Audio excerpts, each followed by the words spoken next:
Hello everyone, देखिए short video series के अंदर हमारा आज का जो टॉपिक है वो है rate expression and rate constant, class 12 chemistry. देखो क्या है इसके अंदर, रेट एक्सप्रेशन और रेट कांस्टेंट क्या होता है।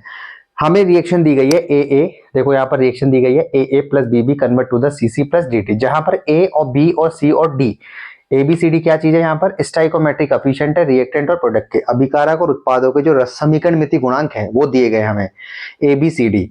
तो अब हमें देखना है इसका जब रेट एक्सप्रेशन लिखा जाएगा, वेग व्यंजक जब इसका लिखा जाएगा, तो देखो यहाँ पर ये जो रेट है वो हमें पहले से पता है कि जो रेट है वो डायरेक्टली प्रोपोर्शन होती है किसके, कंसंट्रेशन ऑफ द रिएक्टेंट। तो हमने रिएक्टेंट के नाम क्या क्या है यहाँ पर, कैपिटल ए कैपिटल बी, तो हमने ए की कंसंट्रेशन और बी की कंसंट्रेशन तो लिख दी है।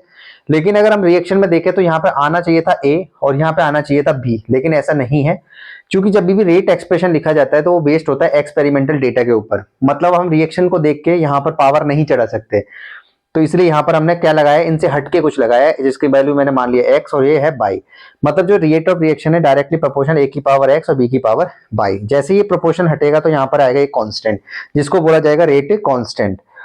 यहाँ पर जो x और y है वो काफी बार क्या होगा, a और b के बराबर भी हो जाएगा और काफी बार इसके बराबर नहीं होगा, क्योंकि x और y जो है वो एक्सपेरिमेंटल डेटा के हिसाब से लिखा जाता है, ना कि रिएक्शन को देख के। आगे चल के जब x और y को जोड़ देंगे तो वही इसकी ऑर्डर ऑफ द रिएक्शन हो जाएगा, और जब स्टोइकोमेट्री को जोड़ेंगे तो वो मोलिकुलरिटी हो जाएगी, आणविकता हो जाएगी। देखो आगे देखो, हमने लिखा है रेट बराबर k इंटू ए की पावर x बी की पावर y। तो रेट की जगह हम लिख सकते हैं माइनस का D R upon D T. कैसे, देखो ऐसे, रेट कन्वर्ट रिएक्टेंट कन्वर्ट हो रहा है प्रोडक्ट में, तो इंस्टेंटेनियस रेट होगी माइनस का D R upon D T. R क्या है यहाँ पर, रिएक्टेंट की कंसंट्रेशन। इसी को बोला जाता है डिफरेंशिएशन रेट इक्वेशन, अवकल वेग समीकरण। जहां पर के क्या चीज होता है, प्रोपोर्शनली कांस्टेंट, उसे बोला जाता है रेट कांस्टेंट। हिंदी में समानुपाती स्थिरांक, जैसे वेग स्थिरांक बोला जाता है। हमसे बोला जाएगा रेट कांस्टेंट या वेग स्थिरांक को डिफाइन करो, तो हम क्या करेंगे, जो रिएक्टेंट है उनकी मोलर कंसंट्रेशन 1 मान लेंगे। जैसे इनकी मोलर कंसंट्रेशन 1 होगी तो रेट कांस्टेंट है वो रेट के इक्वल हो जाएगा।